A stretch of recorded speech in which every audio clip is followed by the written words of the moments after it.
Hello my favorite artists. For this lesson we are going to be working on shading. Shading is when we add value by drawing different types of lines or by blending. Previously we have been incorporating a lot of value in our artwork. Think back to the first couple of projects, the lava lamp, the pumpkin. Do you remember what I asked you to do? I asked you to blend colors from light to dark to make your pieces seem more realistic and 3D. Shading and value have a lot to do with shape and form. Shapes are things like circles, triangles, and squares. But they're vastly different than forms. Forms include spheres, cones or pyramids, and cubes or rectangular prisms. There are other shapes and other forms that fit these categories, but we're going to stick with the basic ones for today. Can you notice a difference between what shapes and forms are? Shapes are more of 2D items, whereas forms, if you may have noticed, are 3D. There are multiple sides and they're items that can fit in a hand, whereas a circle, triangle, or square are more flat items that you would see. To start our project, we are going to be practicing different types of shading techniques. There's hatching, cross-hatching, stippling, scribbling, contouring, and blending. Blending is probably one of the more popular ones that you may know, but we'll save that one for last. We're going to start with hatching. What we're going to do is we're going to turn these shapes, this circle, into a form, a sphere, by adding value. We're going to kind of stick with making it lighter on this area and darker over here as if the light is hitting this part of the object. With hatching, what you're going to do is simply just make lines going in one direction. They can overlap and they can get darker and darker by pressing a little bit harder. Notice all my lines are pretty much in one direction and are overlapping where I want it to be darker, absent where I want it to be lightest, and I'm pressing lightly on the mid value. Can you see how it's a little bit darker here? Now, for the next one, cross-hatching, what you're going to do is you are going to practice by putting those lines, but crossing them. So I'm sticking with the same lightness here, darkest over here, but this time once I layer my lines going in one direction, I'm going to cross them like I'm making an X and go the opposite way.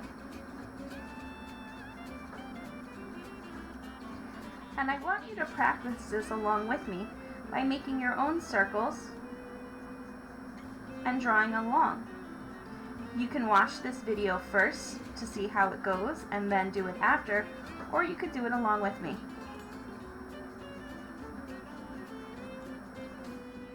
I'm putting most of my cross-hatching lines where I want my item to be the darkest.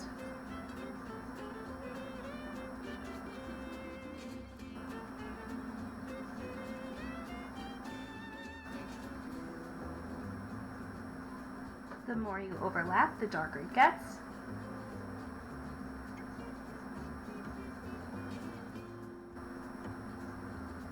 There you go. So we have hatching, single lines, cross-hatching, crossing lines. The stippling technique is one of my favorites, but it is also probably one of the hardest to do because it's going to require a lot of muscles in your forearm, which your arm will start to get tired. What you're going to do for stippling is you're basically making lots and lots of dots. Now it might sound easy, but once you're doing this for a while, it's going to start to feel like it's burning in your arm.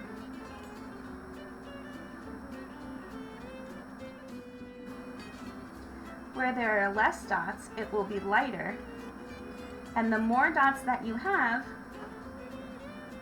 the darker it'll look.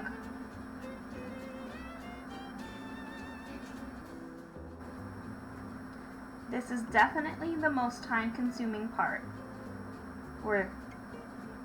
of shading if you're going to choose stippling.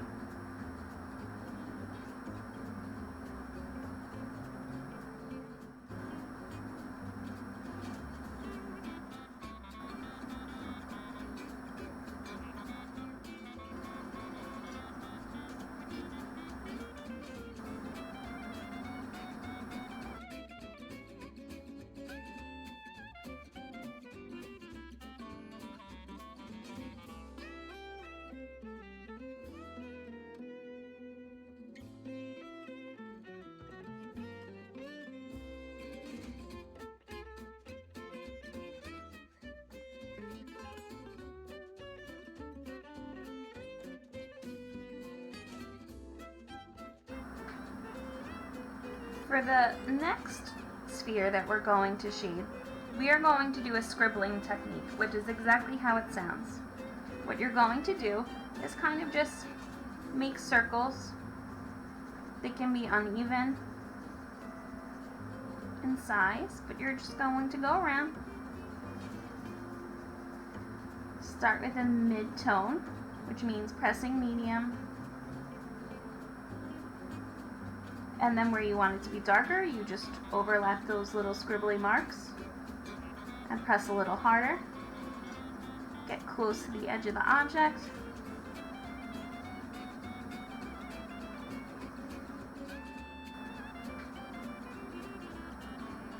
And there you go. Contouring, for some of you, might be a little confusing because you might have heard me say contour before. Contour is basically another word for lines. So I often say the contour line or the outline line is what's going around the object. But it's also used in art to explain one way to create depth or value by showing shape.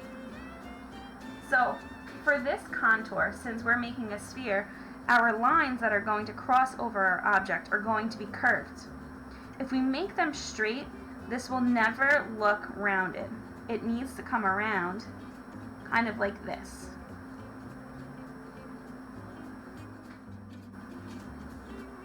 I'm pressing harder where I want my lines to create shadows, and softer where I want it to be lighter.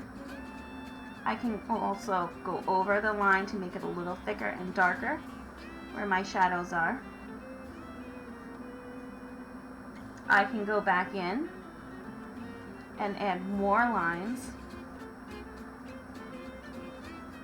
And if you've had me in previous years for art, I do a project with a hand that makes the hand look like it's popping off the paper. This is the exact technique you've used.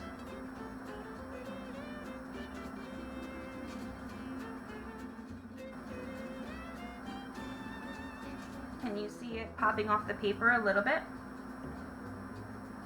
That's because it's darker and thicker lines where I need the shadows to be, and thinner, fewer lines where I need the highlights to be. The lines that go through in the middle that are a medium weight or a medium tone or value are the ones that help this figure really look like a form rather than a shape. For the last sphere that we're going to do blending. This I've seen many of you do before in your own drawings, which basically you lay down some color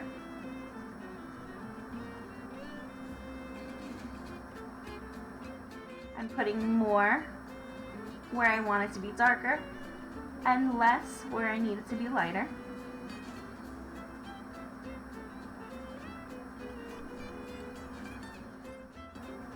and then I take my finger and I begin to blend. Some people have tools that are like made of paper cones almost. Those are called tortillions. Those can be used as well, but I always feel like my finger works the best because of the oils and the moisture in our skin. So there is a good mid-tone. I could go back in, press a little harder where I need it to be darker, and repeat the process. This technique really only works with materials such as pencil or charcoal. It would not work with a marker or a pen because you need the graphite or the material that your supply is made out of to really be able to move on the paper. Once you lay down ink, unless it's wet, it's really not going to move. There you go. So just to review, we are practicing some shading techniques by introducing value to our shapes. Once you add value to shapes, that's when they transform into forms and go from something that's 2D or flat to 3D.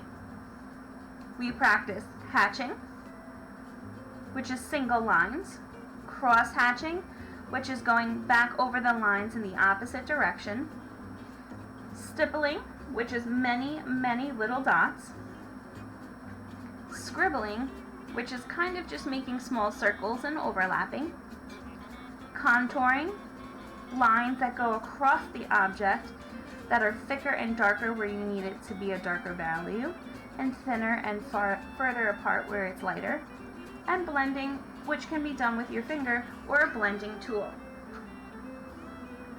Once you practice all of these techniques, I want you to find an object in your home that you could use as a reference. When I say reference, I mean I want you to find something that is rounded, a form. It doesn't have to be a sphere. It could be anything. It could be a football. It could be a glass. Something from home that you'll be able to look at and look for shadows. Here I pulled an air freshener. Do you see how it's lighter in the center where my light is hitting it and darker around the edges? I'm going to practice taking this item and on a new sheet of paper drawing it. So what you're going to do is you're going to find something, look at the basic shapes. It doesn't have to be perfect. Here I see an S curve line, a curve line, and the bottom. You're going to copy those lines and shapes. And then I want you to do the same thing you did with these. I want you to pick one of these that you enjoy doing and practice making that shape that you've drawn into a form. This is the part of your project that will be graded. This part here is the practice to help you get there. Remember, this is our first time doing something like this, so I don't expect it to be perfect. All I expect from you is that you try and you give it your best effort. I can't wait to see what object you pick, and I'm looking forward to seeing all the different techniques that you try. I hope you have fun with this one, and I hope you learn a lot.